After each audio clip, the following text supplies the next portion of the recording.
Assalamualaikum warahmatullahi wabarakatuh. Bismillahirrahmanirrahim. Kopi pahit pagi hari menyehatkan. Sahabat, sekarang ini di akhir tahun 2022, 2 minggu lagi atau ya hampir 2 minggu 3 minggu kita sudah memulai dengan babak baru lagi di dalam business operation kita tahun 2023. Sebagai seorang pemimpin perusahaan atau yang mengelola perusahaan atau manajer perusahaan, apakah Anda sudah siap dengan strategi secara keseluruhan? Tentu Anda sudah menyiapkan. Anda sudah menyiapkan goal tahun 2023 yang akan dicapai seperti apa? Strategi pendekatannya seperti apa? Ya, produk apa yang akan dijual? Targetnya berapa? Rupiahnya berapa? Unit berapa? Di mana akan diambil target itu? Produknya diproduksi di dalam negeri atau di luar? Semua tentu Anda sudah punya blueprint-nya. Tetapi strategi itu sangat dipengaruhi oleh 4 hal. Yang pertama, karena teknologi. Karena perkembangan teknologi, ekosistem di tahun 15 tahun yang lalu, 10 tahun yang lalu, 5 tahun yang lalu, dan sekarang, ekosistem teknologinya sangat berbeda. High-tech sekarang, automatization. Yang kedua adalah, yang mempengaruhi strategi adalah community. Komunitasnya 15 tahun yang lalu, 10 tahun yang lalu, 5 tahun lalu, dan sekarang totally different. Yang ketiga adalah yang mempengaruhi strategi adalah competition, persaingan. Nah, persaingan di tahun ini atau tahun yang akan datang sangat berbeda dengan 15 tahun yang lalu, 10 tahun yang lalu, dan 5 tahun yang lalu atau sekarang berbeda persaingannya. Sehingga Anda sebagai seorang pimpinan perusahaan, seorang manajer atau seorang director harus mampu menjabarkan, membuat strategi yang menyangkut 4 hal yang mempengaruhi tadi. Teknologi, bagaimana strategi pendekatannya di perusahaan saya dengan perkembangan teknologi. Apakah saatnya saya sudah mengimplementasi dengan benar digitalized marketing? Nah, siapa yang mengerjakan? Konsepnya seperti apa? Yang kedua adalah community. Bagaimana strategi di dalam komunitas ini?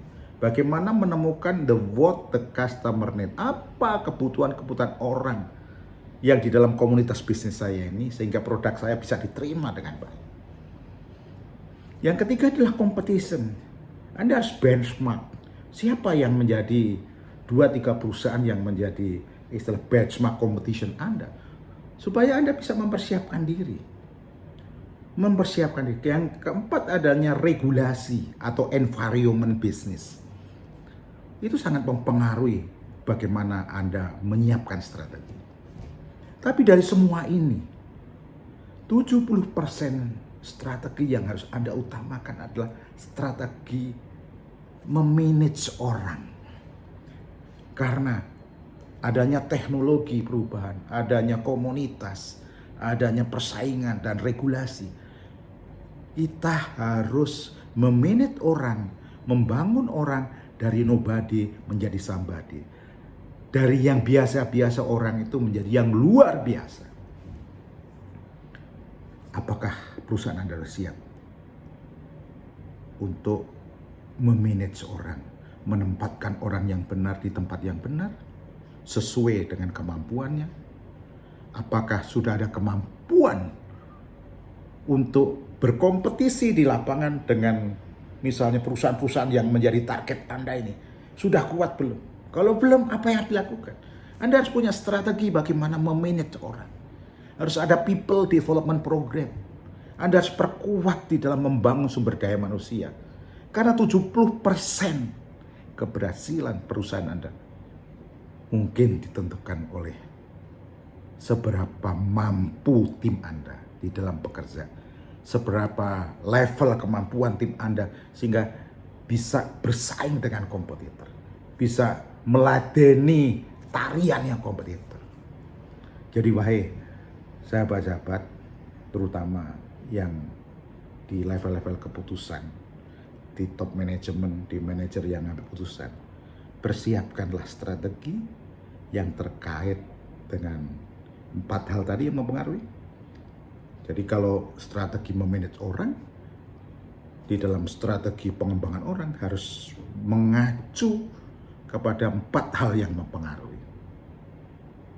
Bagaimana orang itu dengan penguasaan teknologi? Bagaimana orang itu bisa masuk dan diterima di dalam komunitas customer, komunitas bisnis sehingga berkembang bisa laku. Yang ketiga, bagaimana orang yang saya tempatkan, yang saya pilih ini mampu berkompetisi dan menang. Bagaimana? Yang keempat, orang-orang yang saya pilih ini mampu menjalankan, mengantisipasi regulasi-regulasi oleh pemerintah atau apapun sehingga bisa mengambil omset, bisa mengambil profit, dan bisa mengambil market share. Jadi di dalam memanage orang, sahabat-sahabat, 4 faktor harus dikonsiderkan. Masalah teknologi, kedua masalah komunitas, ketiga masalah kompetisi, keempat masalah regulasi atau environment business. Insya Allah kalau Anda bisa memanage orang dengan consider 4 tadi di dalam strategi Anda dan orang ini bisa mengimplementasikan dengan baik, insya Allah sukses bisnis Anda di tahun 2023. Tolong persiapkan itu. Tolong persiapkan itu. Sampai ketemu besok lagi. Assalamualaikum warahmatullahi wabarakatuh.